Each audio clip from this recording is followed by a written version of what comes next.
नमस्कार, मैं Vivek Bindra, founder and CEO बड़ा बिजनेस .com। ठीक पढ़ा है आपने। आज इनवाइट करने जा रहे हैं परम पूजनीय स्वामी रामदेव जी, जिनको कई बार कहते हैं कि वो बिजनेस गुरु हैं या योग गुरु हैं या वो स्वामी जी हैं या वो कुरुनिल के गुरु हैं। आज उनको इनवाइट करने जा रहे हैं। आईएमए और पतंजलि के बीच में ये बहस जो छिड़ी है उसके लिए आज डायरेक्ट चर्चा करेंगे। हमारे सामने हैं स्वामी रामदेव जी, हरिद्वार से आप हमारे साथ जुड़ रहे हैं। प्रणाम महाराज जी आपको। विवेक भाई आपको भी। और आप एक मोटिवेशनल गुरु होने के साथ, आप एक प्रोफेशनल होने के साथ एक स्पिरिचुअल सेलिब्रिटी भी है। माने बिजनेस सेलिब्रिटी तो हैं ही आप, लेकिन अपने जड़ों से जुड़े हैं। और जो जड़ों से जुड़ा रहता है मैं उसका सम्मान करता हूं। और क्योंकि योग, आयुर्वेद, नेचुरोपैथी और जो भारतीय जीवन पद्धति है ये हमें अपनी जड़ों से जोड़ती है, इसलिए मैंने आपको वक्त दिया। और पहली बार मैं किसी माने इंडिविजुअल किसी व्यक्ति के साथ में ये मैं इंटरव्यू दे रहा हूं। मैं आपको इसलिए कोई शायद ये भी ना समझे कि कोई म्यूचुअल अंडरस्टैंडिंग है। मैंने कोई रिव्यू नहीं किया। मैंने कहा जो आपको पूछना है सो बिंदास पूछो, क्योंकि आपके करोड़ों फॉलोवर्स हैं पूरे सोशल मीडिया में। वैसे मेरे भी कम नहीं है, करीब 5 करोड़ लोग मुझसे, पूज्य आचार्य बालकृष्ण जी से और संगठन से भी जुड़े हैं। और अब तो मेन स्ट्रीम मीडिया से भी कहीं ज्यादा ताकतवर ये सोशल मीडिया हो गया है। तो आपके सभी श्रोताओं को, दर्शकों को मेरा बहुत बहुत प्रणाम।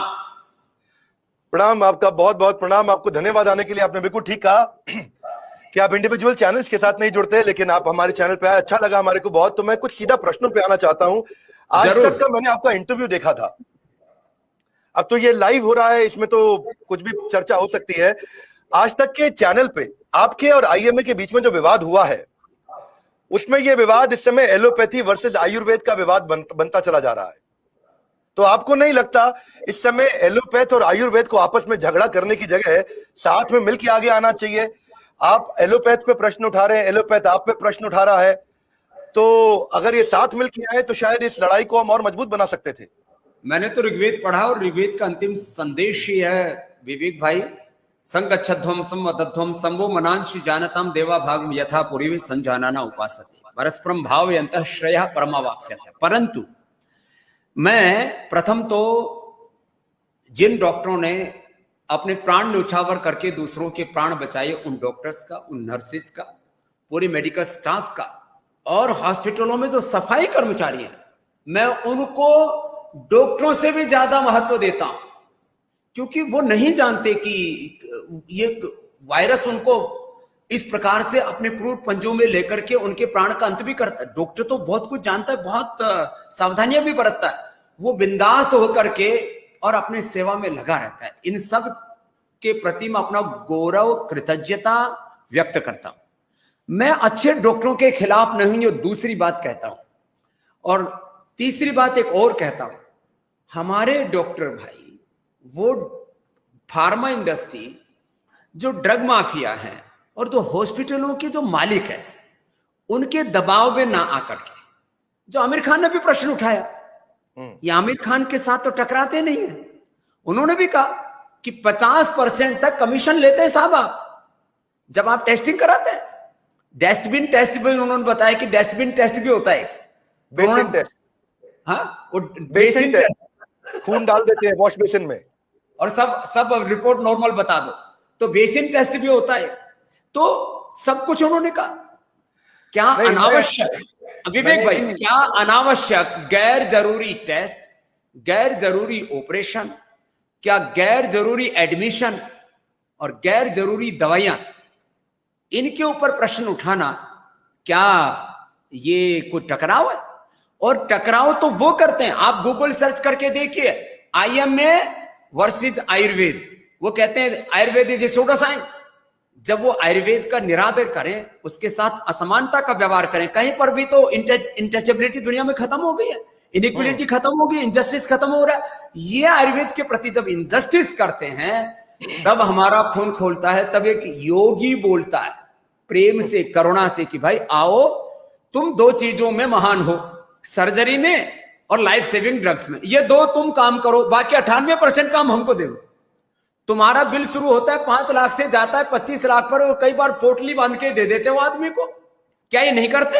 इस देश में लाखों करोड़ों लोग गवाह हैं इस बात के कि 5 से 25 लाख का बिल बना और फिर साथ में शव मिला, और वो भी तब मिला जब शासन प्रशासन और कई बार तो कोर्ट का जो है उसके अंदर इंटरफेरेंस हुआ।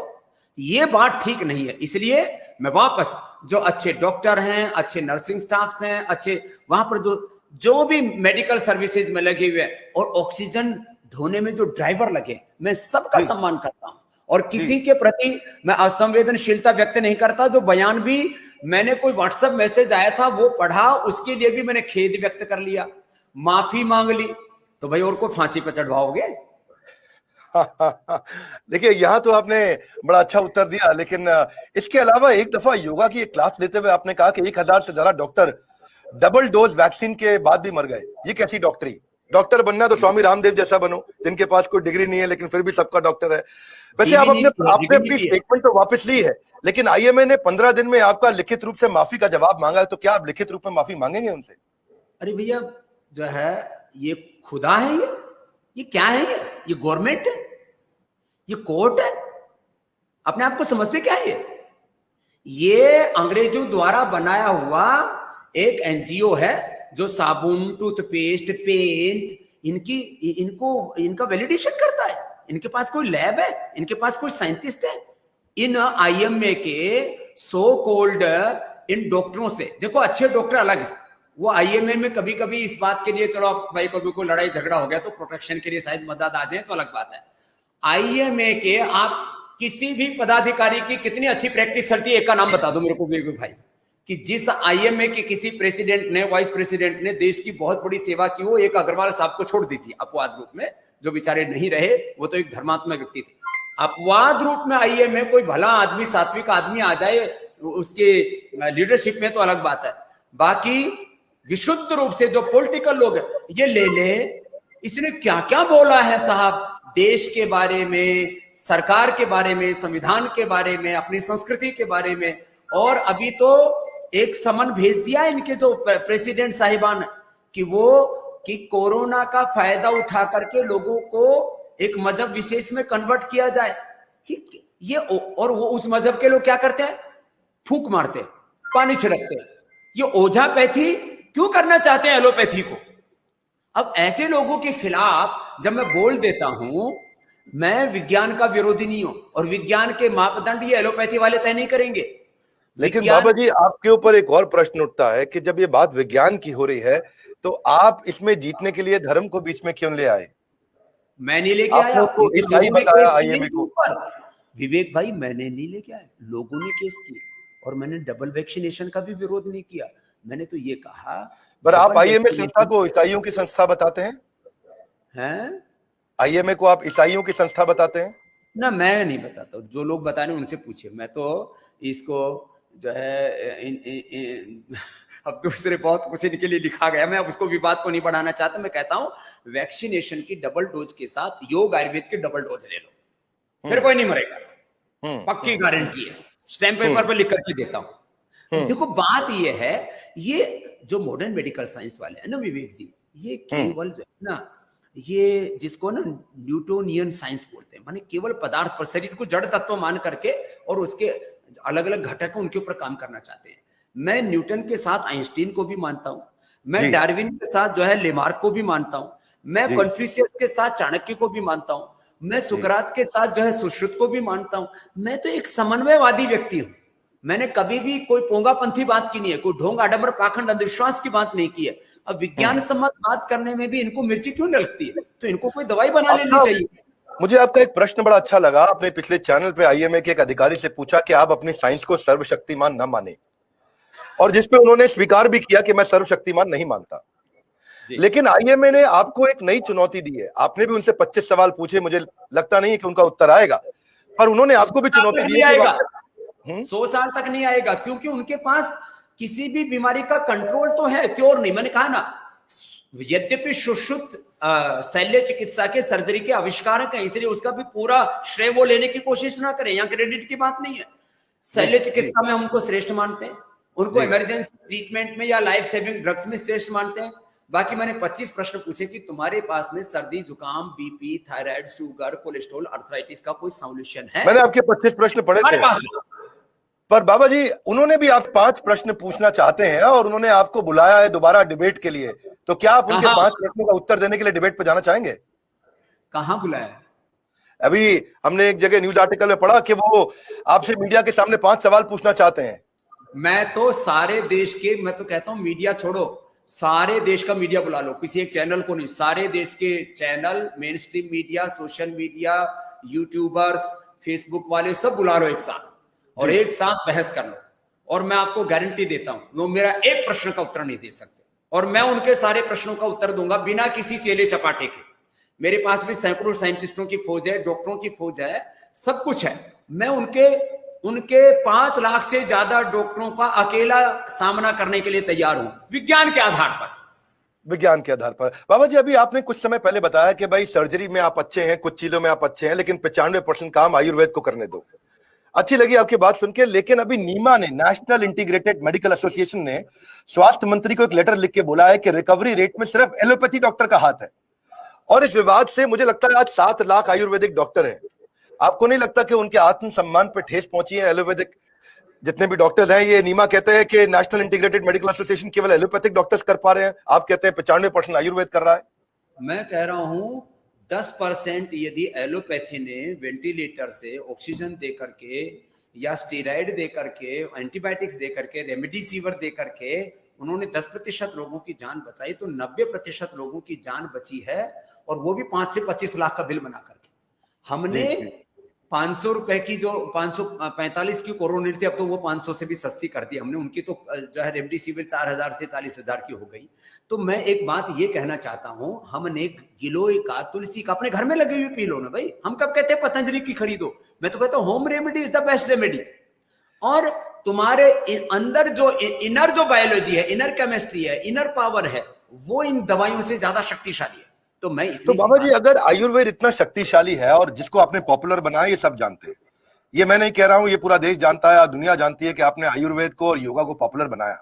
मेरा आपसे प्रश्न है, अगर ये इतना शक्तिशाली भी है, पॉपुलर भी बनाया आपने, इतना रिजल्ट भी क्रिएट किया आपने, पीछे मैं कहीं सुन रहा था कि 10 करोड़ लोगों को आपने ट्रीट किया है, 1 करोड़ लोगों को आपने रिकवर कराया है, 10 करोड़ लोगों को योगा सिखाया, तो इसके लिए आप कोई यूनिवर्सिटी, कोई कॉलेज, कोई कोर्सेज, कोई सर्टिफिकेशन प्रोग्राम क्यों नहीं शुरू कर देते, ताकि इसका फायदा और लोग उठा सके और आपके जैसे और स्वामी रामदेव आ सके? पतंजलि यूनिवर्सिटी का मैं चांसलर हूँ, पूज्य आचार्य बालकृष्ण जी उसके वाइस चांसलर हैं, और अभी ये दुनिया की सबसे बड़ी यूनिवर्सिटी बनने वाली है, जो है 1 लाख से ज्यादा विद्यार्थियों की यूनिवर्सिटी होगी। पतंजलि का सारा पुरुषार्थ से अर्जित जो अर्थ है वो परमार्थ के लिए, वो इसी काम में लगेगा विवेक भाई। दुनिया का सबसे बड़ा MBBS और MD डॉक्टर बनाने वाली यूनिवर्सिटी, कॉलेज भी हम ही खोलेंगे। डॉक्टर बनाने वाले अच्छे डॉक्टर, अच्छे इंजीनियर, माने एग्रीकल्चर से लेकर के, इंडस्ट्री से लेकर के, बिजनेस से लेकर के, आर्ट से लेकर के, हेल्थ से लेकर के। तो अब आप एलोपैथिक डॉक्टर्स भी बनाएंगे? अब आप एलोपैथिक डॉक्टर्स भी बनाएंगे? MBBS MD डॉक्टर बनाएंगे, और वो ऐसे डॉक्टर होंगे जो किसी की किडनी नहीं चोरी करेंगे, किसी का खून नहीं चूसेंगे। यहाँ तो खून निकाल लेते, लिवर निकाल लेते, किडनी निकाल देते और पोटली बांध के दे देते, बोलो कोरोना हुआ था, जिससे आगे कोई चेक भी ना करे कि लिवर किडनी क्या क्या निकाल रखा है इसका। ये हुआ है कि नहीं हुआ, बताओ बिंद्रा साहब, हुआ है? बिल्कुल हुआ है। मैंने इसके ऊपर एक वीडियो बनाया था पीछे, और IMA ने मेरे खिलाफ भी केस किया था। वो अलग बात है, वो केस मेरे अगेंस्ट हार गए थे। आपके लिए एक न्यूज है, IMA ने मुझ पे 50 करोड़ रुपए का एक मानहानि का दावा ठोका था। अक्षय कुमार पे भी 5 करोड़ का ठोका था। आप पे 1000 करोड़ का लगा है। उनको लगता है पतंजलि बहुत बड़ा है, इसलिए उन्होंने आपका वैल्यू बहुत लगा दिया है। तो वो अलग बात है कि साकेत कोर्ट में मानहानि का दावा तो विवेक भाई मुझे करना चाहिए, जिनका कोई मान ही नहीं, उनकी हानि क्या होगी? आज पतंजलि का, रुचि सोया का 25,000 करोड़ का आर्थिक साम्राज्य, और सारा अर्थ परमार्थ के लिए है। आज करोड़ों लोग के लिए मेरा कंट्रीब्यूशन है। What is the contribution of doctor लेने? What is the contribution of ये जो इसका जो अध्यक्ष बना हुआ, what is the contribution? IMA का अध्यक्ष का कंट्रीब्यूशन क्या है? मानहानि का मुकदमा मुझे करना चाहिए आपको। बाबा जी ये सारी बात में ऐसा नहीं लगता कि झगड़ा एलोपैथी और आयुर्वेदिक का बन गया है और लोगों का दोनों से विश्वास कम होता जा रहा है, और इससे कहीं हम युद्ध हारने की तरफ तो नहीं आगे बढ़ रहे हैं कोरोना के खिलाफ? आम आदमी का विश्वास तो आयुर्वेद की तरफ यूं गया है कि पहले तो एलोपैथी के हॉस्पिटल में घुसते ही डॉक्टर आयुर्वेद को गाली देते थे। ऑफिशियली रिकॉर्ड पर है ये सब कुछ कि जी, आप जी। और कि आप आयुर्वेद की दवा प्रयोग नहीं कर सकते। क्यों नहीं कर सकते भाई? देखो ये गलत बात है। मैं आपको यही बात कहना चाहता हूं कि देखो हम कोई झगड़ा नहीं कर रहे। सारी दुनिया के सामने एक सच आ गया कि एलोपैथी वालों के पास में मरते समय तो जा सकते हो, उससे बचा भी सकते हैं आपको कई बार, और कई बार नहीं भी बचा सकते। वो emergency treatment life saving drugs के लिए ठीक है, सर्जरी के लिए ठीक है। बाकी 98% हमारा बीपी, हमारा शुगर, हमारा थायराइड, वो कपालभाति, अनुलोम विलोम, उज्जाई से, मुक्तावटी से, मधुग्रीट से, वो जो है लिवोग्रिड से, लिवामृत से, वो थायरोग्रिड से, वो पेडानिल गोल्ड अर्थराइटिस से ठीक होगा। और हमने किया है। मैं कहता हूं एक चैलेंज देता हूं आपके सामने आज फिर से, जी। जिस प्रश्न पर दिया चैलेंज ये देता हूं कि जितने भी एलोपैथी के डॉक्टर, जिनको भी बीपी हो, जिनको भी शुगर हो, जिनको भी थायराइड की प्रॉब्लम हो, जिनको ओबेसिटी हो, जिनको स्ट्रेस, एंजाइटी, डिप्रेशन हो, हार्ट में ब्लॉकेज हो, और जिनसे चला फिरा ना जाता हो, अर्थराइटिस हो गया हो, वो सब मेरे यहां भर्ती हो जाए। फ्री में उपचार दूंगा। और यदि किसी के पास इतने भी पैसे नहीं हरिद्वार आने जाने के लिए, तो उनको मैं किराया भी दे दूंगा, माने फ्लाइट का या ट्रेन का, जो भी, उनको किराया भी दे दूंगा। यहां आकर के बिना परीक्षा किए आप कैसे आयुर्वेद के बारे में, योग के बारे में झूठ बोल सकते हैं? यदि उनका मोटापा कम ना हो, उनका बीपी शुगर ठीक ना हो, उनका थायराइड ठीक ना हो, तो वो मुझे फांसी पर लटका दे, मुझे मंजूर है। गाली दे फिर दबा करके, ठोक करके। बहुत बड़ा आपने ये कमिटमेंट दे दिया है आज इस समय ऑन एयर। लेकिन मैं अभी एक बात पूछना चाहता हूं, थोड़ा पॉलिटिकल भी हो जाता है कभी कभी मुद्दा। पूर्व मुख्य न्यायाधीश रंजन गोगोई जी को मैं देख रहा था कि ट्विटर पे वो उस समय आपके खुल के समर्थन में आ गए और आपको उन्होंने आईएमए को बेनकाब करने के लिए बधाई दी, ऐसा उन्होंने खुद लिखा। तो मेरा प्रश्न है कि ये सब करके क्या कुछ खास आपका मुद्दा है? आप हासिल क्या करना चाहते हैं? आईएमए का आपके ऊपर आरोप है कि ये सब करके आप अपनी कोरोनिल ज्यादा बेचना चाहते हैं। मैं कोरोनिल तो पहले से बहुत बिक रही है, ये रखिए, ये इतनी बिक रही है। और डॉक्टर भी, जो अच्छे डॉक्टर हैं, वो हॉस्पिटल में जब जाते हैं घर से, तो उनकी पत्नी उनको कहती है, देखो भस्त्रिका, कपालभाति, अनुलोम विलोम करके जाओ। पतंजलि का देसी घी 1 चम्मच उनको खिला करके भेजती है, और उनको बाथरूम में भी वो दंतकांति देती है। और जाते समय 2 गोली, एक कोरोनिल, एक स्वासारी की गोली देते हैं कि आप इसको खा के जाओगे तो इससे आपके लंग अच्छे रहेंगे, आपके हार्ट अच्छे रहेंगे। क्योंकि कोरोना में जो लोग मर रहे हैं, lung, heart, nervous system, immunity की कमजोरी के कारण से मर रहे हैं, तो वो उनको घर से खिला के भेजते हैं, उनकी पत्नियां, उनकी माताएं, उनके घर के बच्चे। इसलिए आप कोरोनिल की चिंता मत कीजिए। कोरोनिल के तो ऊपर लोगों का वैसे ही बहुत विश्वास है, इसलिए कोई किसी का विज्ञापन नहीं है। बात इतनी सी है, जो है सच को जो है कुछ लोग झुठलाना चाहते हैं। तो ये सच और झूठ की लड़ाई है कि भाई आप जो एलोपैथी का श्रेष्ठ है उसको एक्सेप्ट करना चाहिए, और जो आयुर्वेद का जो श्रेष्ठ है तो उसको भी एक्सेप्ट करना चाहिए। और इसमें गोगोई साहब भी यदि समर्थन करते हैं तो उनको दिक्कत क्या है भाई? बहुत अच्छी बात है। बिल्कुल समर्थन तो आपको मिल ही रहा है क्योंकि आपकी फॉलोइंग बहुत बड़ी है। आपने बिल्कुल ठीक बताया, लोग आपको मानते हैं, आपको पसंद करते हैं। जरा आईएमए के विषय में मैं कहना चाहता हूं कि आईएमए आज की तारीख में, आपने ठीक बताया कि वो साबुन को सर्टिफाई कर रहा है, तेल को सर्टिफाई कर रहा है, टूथपेस्ट को सर्टिफाई कर रहा है आईएमए, बल्ब को सर्टिफाई कर रहा है, वॉल पेंट को सर्टिफाई कर रहा है, ये बेचो वो बेचो, आईएमए सर्टिफाइड, आईएमए सर्टिफाइड। अगर आईएमए आज ये सब करेगा तो आपको क्या लगता है सरकार की क्या मजबूरी है कि वो आईएमए को रेगुलेट नहीं कर पाएगी? इसके ऊपर हम केस करेंगे, इसके ऊपर हम केस करेंगे। थोड़े पैसे खर्च होंगे, हम भीख मांग लेंगे थोड़े बहुत, और क्या। और आप, भगवान ने हमको भी सामर्थ्य दिया है कि ये आईएमए का काम नहीं है साबुन, तेल, पेंट, बल्ब, जूता, चप्पल, इनको सर्टिफाई करने का। ये काम रहेगा आईएमए का। हंसी आती है, अपना मुखोल खुद उड़ा रहे, अपनी पोल खुद खोल रहा है। बोल बाबा हमारी पोल खोल रहा है, अरे तुम्हारी पोल तुम खुद खुलवा रहे हो। थोड़ा तो इनको विवेक से काम लेना चाहिए, विवेक भाई। तो आपको क्या लगता है कि सरकार की क्या मजबूरी है कि सरकार आईएमए को रेगुलेट नहीं कर पा रही? देखो आईएमए दरअसल जो है ये बेलगाम घोड़ा है। तो अब इससे ज्यादा मैं कुछ बोल दूंगा तो और विवाद हो जाएगा। ऐसे बेलगाम किसी को नहीं होनी चाहिए। मेरी लगाम है धर्म, सत्य, न्याय, साइंस, टेक्नोलॉजी, इनोवेशन, इन्वेंशन, प्रगतिशीलता, और कोई भेदभाव नहीं।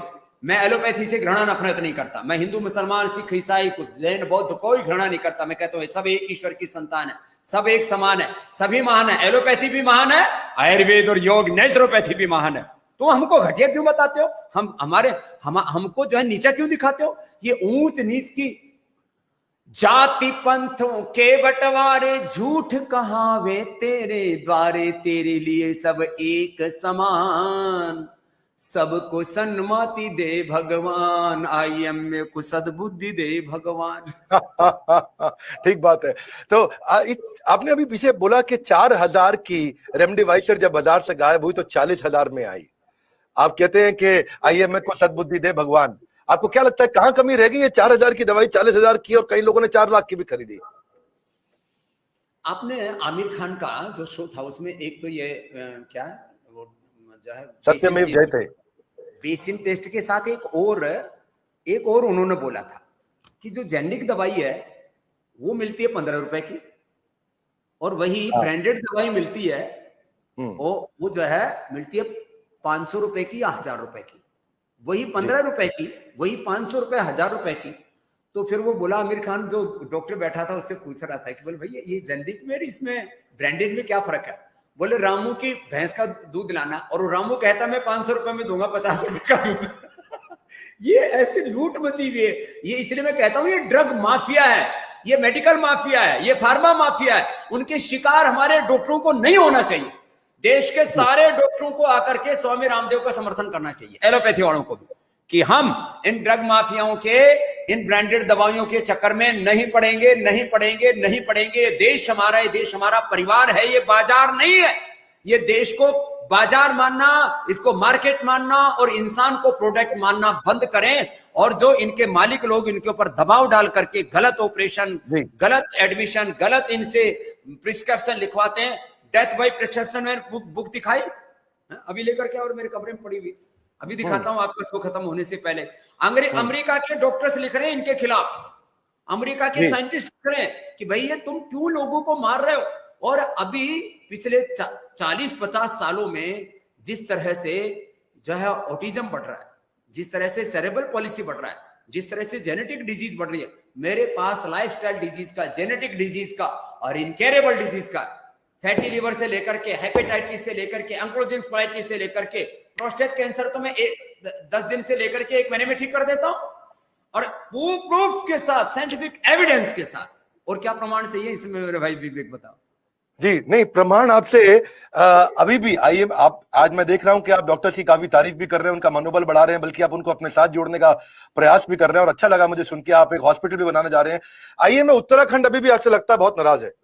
आप उत्तराखंड में बैठे हैं और वो आपसे इतने नाराज है कि कह रहे हैं कि पब्लिकली पैनल डिस्कशन के लिए मेरे सामने आइए किसी भी एलोपैथिक हॉस्पिटल में, क्योंकि आपने कहीं बोला था कि आजकल एलोपैथिक हॉस्पिटल में भी कोरोनिल दी जा रही है, तो आपको कह रहे हैं कि किसी भी एलोपैथिक हॉस्पिटल में पतंजलि की मेडिसिन से अगर इलाज किया गया हो तो आप हमारा चैलेंज एक्सेप्ट करिए और आकर के हमको दिखाइए। तो क्या आप उनका चैलेंज एक्सेप्ट करेंगे? उत्तराखंड वालों का जवाब देने के लिए तो मेरे शिष्य ही पर्याप्त है। मैं पूरे IMA के साथ में दंगल लड़ूंगा। देखो मैं बड़ा पहलवान हूँ, बड़े अखाड़े का। उम्र चाहे 54-55 साल हो गई हो, लेकिन मैं 25 साल वाला, मेरी बायोलॉजिकल एज इज 25 ईयर्स। तो मैं अभी छोटी मोटी कुश्ती नहीं लड़ूंगा, बड़ी कुश्ती लड़ूंगा। और उसमें भी पराजित करना मकसद नहीं है, सत्य को पराजित नहीं होने देना, सबके सामने सत्य आना चाहिए। देखो भाई, आप अपना काम करो, और मैं तो कहता हूँ मिलजुल के करो। मैंने तो आपने देखा होगा आज तक पर भी मैंने 5 बार इस बात को कहा, भाई मेरे 25 प्रश्नों का उत्तर दे दो और मिलजुल के काम कर लो ना। जो आपके पास श्रेष्ठ है, सारे देश को ये बताओ कि एक इंटीग्रेटेड अप्रोच होनी चाहिए ट्रीटमेंट की। अभी भी कर रहा हूं, क्यों नहीं होना चाहिए ऐसा विवेक भाई? मैं आपसे पूछता हूं, बहुत देर हो गई। मैं तो इंटीग्रेटेड अप्रोच के एकदम समर्थ में हूं, इससे मतलब उसके साथ में एकदम फेवर में खड़ा हूं। लेकिन इसमें डर ये लग रहा है बाबा जी, आज वो डर ये लग रहा है कि डॉक्टर्स और मेडिकल स्टाफ का मनोबल टूटा है और कहीं ना कहीं पेशेंट्स के मन में एलोपैथ के खिलाफ उनका भरोसा उठने लगा है। तो इस लड़ाई से आपको लगता है ऐसा तो नहीं कहीं नुकसान हो जाएगा और पेशेंट का एलोपैथिक से भी भरोसा खत्म हो जाएगा? देखो, एलोपैथी में जो गलत हो रहा है उससे तो भरोसा उठना ही चाहिए। और मैंने कहां उठाया, इन्होंने 5-5 लाख के, 25-25 लाख के बिल बना करके उठाया। जो नॉर्मल डिलीवरी हो सकती थी उनकी डिलीवरी करके बच्चा पैदा किया। जिन लोगों के जो घुटने की ऑपरेशन की जरूरत नहीं थी, मैं कहता हूँ 99% में दवा, 99% में दवा, 99% में आपको ऑपरेशन से बचा देता हूँ। तो जो है भरोसा उठाने वाले लीवर, किडनी चोर ये अपने आप कर रहे हैं। सारे डॉक्टर ऐसे नहीं है। फिर वापस मैं कह रहा हूं, ये भरोसा उठाने वाला काम करते क्यों है?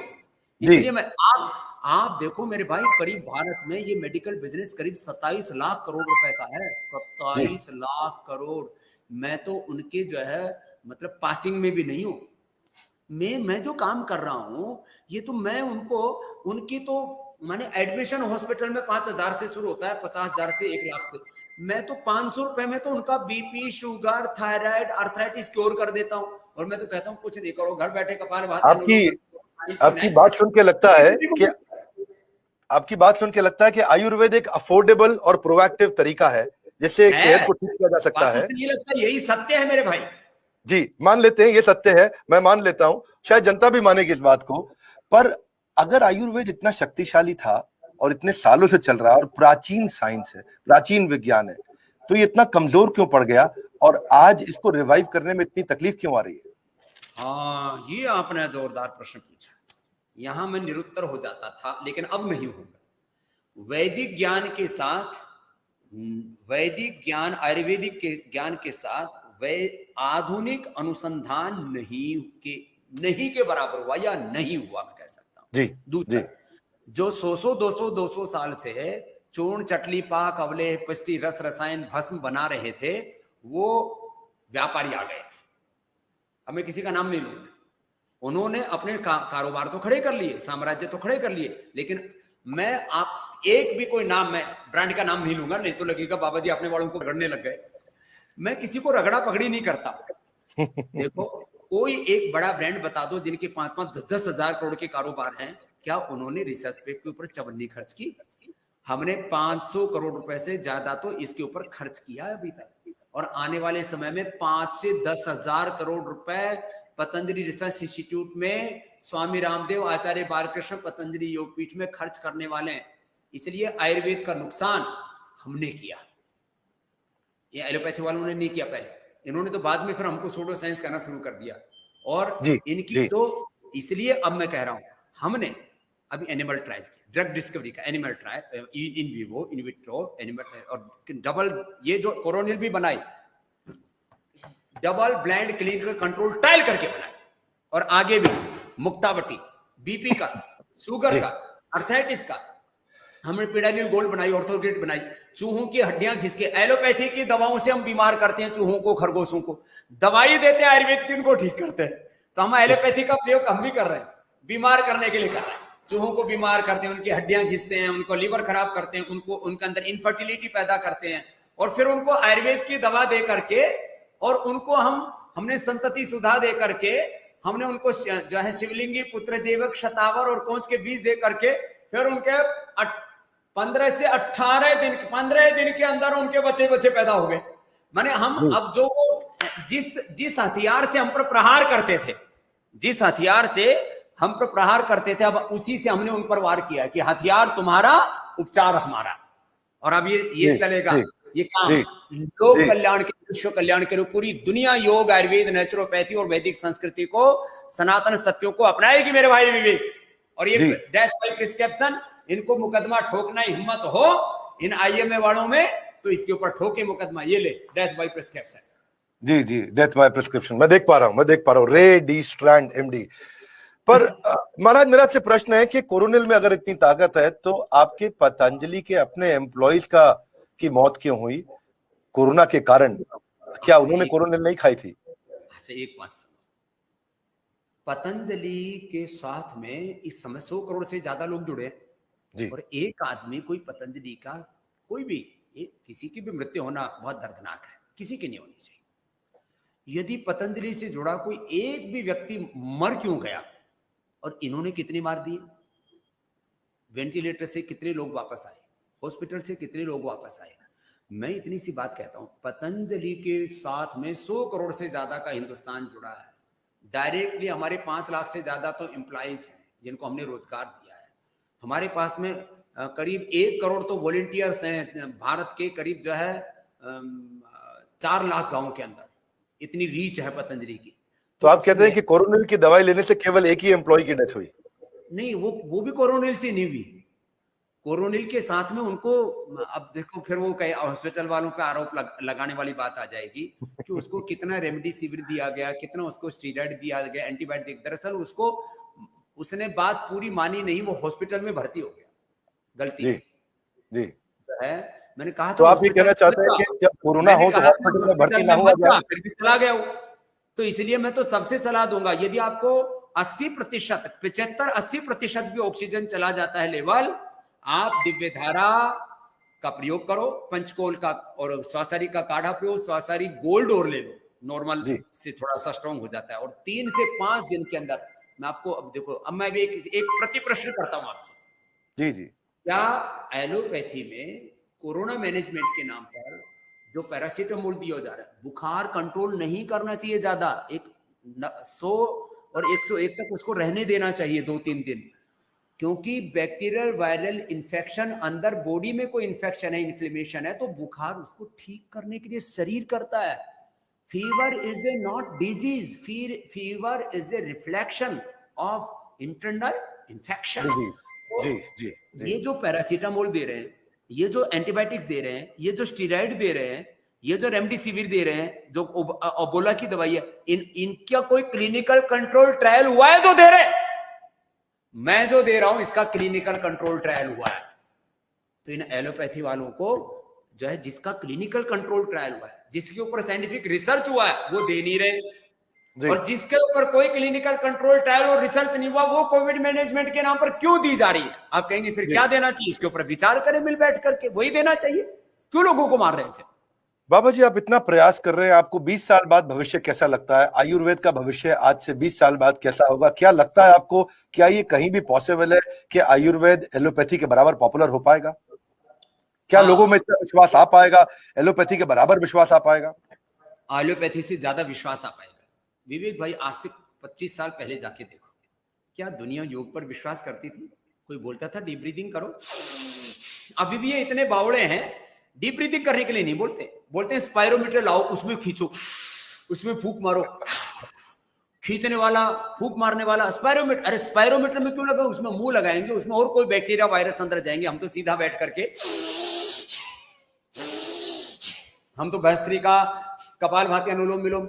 आज से 30 साल पहले योग की लोग मखोल उड़ाते थे, अभी रामदेव की मखोल उड़ा लो, योग आयुर्वेद की मखोल उड़ा लो, सनातन संस्कृति वेदों की मखोल उड़ा लो। लेकिन आने वाले समय में सारी दुनिया को सस्टेनेबल हेल्थ चाहिए मेरे भाई, सस्टेनेबल पीस चाहिए, नॉन वायलेंस चाहिए। सारी दुनिया को रोग मुक्त होने के साथ हिंसा मुक्त बनाना है, और उसके लिए योग के अलावा there is no another way without yoga. So बाबा जी, बहुत अच्छा लगा आप आए हमारे से। जी, बहुत अच्छा लगा आप आए हमारे साथ जुड़े। लेकिन मैं एक आखिरी प्रश्न पूछना चाहता हूं जाने से पहले जी, जो कि कई बार आरोप लगता है, क्या आप एक योग गुरु हैं या बिजनेस गुरु हैं या दोनों हैं? मैं योग गुरु भी हूं, मैं उद्योग गुरु भी हूं। इस देश को दरिद्र बनाना क्या? हम कहते हैं परम वैभवशाली भारत बनाएंगे, अमेरिका से भी ज्यादा शक्तिशाली, तो क्या भीख मांगने से बनेगा? इसलिए जो अर्थ की उपासना नहीं करते वो व्यर्थ बात करते, वो अनर्थ करते हैं। जो अर्थ की उपासना नहीं करता वो अनर्थ करता है। इसलिए अर्थ, लेकिन जो पुरुषार्थ से अर्जित हो, पवित्रता से अर्जित हो, वो अर्थ परमार्थ के लिए होना चाहिए। इसलिए मैं योग गुरु भी हूं, मैं बिजनेस गुरु भी हूं, मैं टैक्स गुरु भी हूं, मैं योग आध्यात्मिक गुरु भी हूं, मैं सोशल वर्कर भी हूं, मैं सामाजिक, आर्थिक, राजनीतिक, धार्मिक जो है जागरूकता, अवेयरनेस पैदा करने वाला गुरु भी हूं, मैं मोटिवेशनल स्पीकर भी हूं। लोगों को मोटिवेट करता हूं, लेकिन आपका कॉम्पिटिटर नहीं हूं। जो है बड़ा business.com को बड़ा देखना चाहता हूं। मैं चाहता हूं हमारे यहाँ बड़े बड़े काम हो और बढ़े। मैं इसलिए हमने तो Amazon और फ्लिपकार्ट के खिलाफ जो है ना ऑर्डर भी खड़ा कर दिया पूरे देश में। अभी हम 100 करोड़ रुपए देश के लोगों को देने वाले हैं। कैसे? स्वदेशी समृद्धि कार्ड बना रहे हैं। एक भाई जो कार्ड बनाएगा उसको 100 रुपए कार्ड बनाने के मिलेंगे। एक भाई एक महीने में 25 हजार से लेके 1 लाख रुपए कमा सकता है, घर बैठे रोजगार, घर बैठे उपचार। मैं चाहता हूं इस देश में आर्थिक समृद्धि हो, आध्यात्मिक समृद्धि हो, सब प्रकार की प्रगति हो।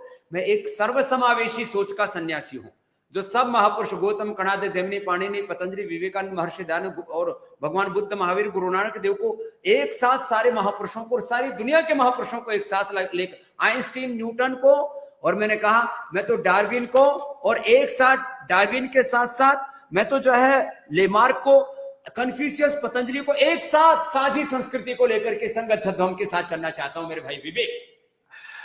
बहुत अच्छा लगा। जाने से पहले एक बात और कहना चाहता हूँ। एक वायरल मैसेज में पढ़ रहा था कि बराबर की उम्र के डॉक्टर साथ में बैठे थे, डॉक्टर लेले क्षमा चाहता हूँ, और स्वामी रामदेव जी, और एक के बाल काले हैं, एक के बाल सफेद हैं, और एक को चश्मा लगा है, एक को चश्मा नहीं लगा है, और स्वामी रामदेव ऐसे हैं जिन्होंने 1,000 करोड़ की पतलून उतार करके निकल गए तो आईएमए की। तो जब ऐसे कार्टून और क्रिएटिव बनते हैं और ऐसे वायरल मैसेज होते हैं, आते हैं, बढ़ते हैं, फैल जाते हैं, तो इनको देख के आपके मन में क्या विचार आता है? मेरे मन में यही विचार आता है कि सब डॉक्टरों को भी डॉक्टर होने के साथ साथ योगी होना चाहिए, भगवान श्री कृष्ण के अंतिम उपदेश के साथ। जी जी। तपस्विभ्यो योगी ज्ञानिभ्यो मतोधिका कर्मभ्यश्चाधिको योगी तस्मात् योगी भवार्जन। सब योगी बने, कर्म योगी बने, एक दूसरे की सहयोगी बने, एक दूसरे की टांग खिंचाई ना करें। मैं किसी की पतलून उतार के नहीं भागा, वो कार्टून बना दिया था। मैं तो चाहता हूं सब अच्छे से जिए और योगी बनेंगे, निरोगी बनेंगे तो 100 साल जिएंगे, खुद निरोग। मैं तो किसी भी डॉक्टर को बीमार नहीं देखना चाहता हूं। देखो, मैं किसी डॉक्टर का फिर वापस उपास नहीं उड़ा रहा हूं, लेकिन ज्यादातर जो हार्ट का ऑपरेशन करते हैं डॉक्टर, उनको खुद ही हार्ट अटैक हो जाता है बेचारों को। जो खुद बीपी की, शुगर की, आर्थराइटिस की दूसरों को दवाई देते हैं, वो बीमार ना पड़े। इसलिए सबसे हाथ जोड़ के प्रार्थना, सब योग करें और फिर सब मिलजुल करके देश की सेवा करें। स्वास्थ्य दे देश को, समृद्धि दे देश को, ताकत दे देश को, खुद महान बने और मेरा भारत महान बनाए। प्रणाम महाराज जी, बहुत अच्छा लगा आपसे मिलके, आपसे बात करके, और आपने बड़े पॉजिटिव और भगवत गीता के मैसेज के साथ इसको संपूर्ण किया चर्चा को। और हमारे लगभग 3.25 करोड़ सब्सक्राइबर और फॉलोअर अलग अलग प्लेटफॉर्म पे हैं जहां पे लोग इस वीडियो को देखेंगे। उम्मीद करता हूं सबको लाभ होगा। 5 करोड़ मेरे वाले भी साथ में जोड़ लो। और विवेक बिंद्रा जी को मैं देश नहीं दुनिया का सबसे मोटिवेशनल गुरु देखना चाहता हूं, जो अपने देश का नाम, अपने देश का गौरव बढ़ाए और पूरी दुनिया में समृद्धि को बढ़ाए, अर्थ को बढ़ाए, परमार्थ को बढ़ाए। मेरी बहुत बहुत शुभकामनाएं। भगवान आपकी इच्छा जल्दी पूरी करे ताकि हम भी और सेवा में लग सकें, आगे बढ़ सकें, लोगों की मदद कर सकें। बहुत बहुत धन्यवाद पूज्य स्वामी रामदेव जी। और आपके आचार्य बालकृष्ण जी हमारे ऑलरेडी प्रोफेसर हैं बड़ा बिजनेस पे, वो भी आकर के सिखाते हैं। आप दोनों का बहुत बहुत धन्यवाद। Thank you very much. हम ये थे हमारे साथ आज स्वामी रामदेव जी। कैसा लगा आपको ये चर्चा स्वामी रामदेव जी के साथ में? नीचे हमारे को कमेंट बॉक्स में अपनी राय लिख के बताइए। आपको हमारे प्रश्न कैसे लगे? क्या आप कोई और प्रश्न पूछना चाहते थे? मैं रिक्वेस्ट करूंगा इस वीडियो को शेयर करिए, और मुझे इंटीग्रेटेड साइंस की, अगर मुझसे पर्सनल बात पूछे तो इंटीग्रेटेड साइंस की, यानी कि एलोपैथी और आयुर्वेद, इन दोनों को साथ में जोड़ करके कैसे आगे बढ़ाया जाए, मुझको पर्सनली स्वामी जी का सुझाव बहुत पसंद आया, जिसके ऊपर वो काम कर रहे हैं, और हमको मिलकर भी काम करना चाहिए। जिसकी जो ताकत हो उसको स्वीकार करना चाहिए। दोनों की कुछ ना कुछ ताकत है और उसको आगे बढ़ाना चाहिए। मैं कमेंट बॉक्स आके आपको दिखना चाहूंगा कि आपके क्या विचार थे, आपको क्या कैसा लगा ये चर्चा, मेरे प्रश्न कैसे लगे, स्वामी जी के उत्तर कैसे लगे। हो सके तो इस वीडियो को शेयर जरूर करिएगा ताकि इस इंटीग्रेटेड साइंस के बारे में लोगों को और ज्ञान मिल सके। हमारे साथ जुड़े रहने के लिए, स्वामी रामदेव जी के साथ आके इस सीधी चर्चा को सुनने और समझने के लिए आप सबका हृदय की गहराइयों से प्रेम पूर्वक बहुत बहुत धन्यवाद। बहुत बहुत प्रणाम।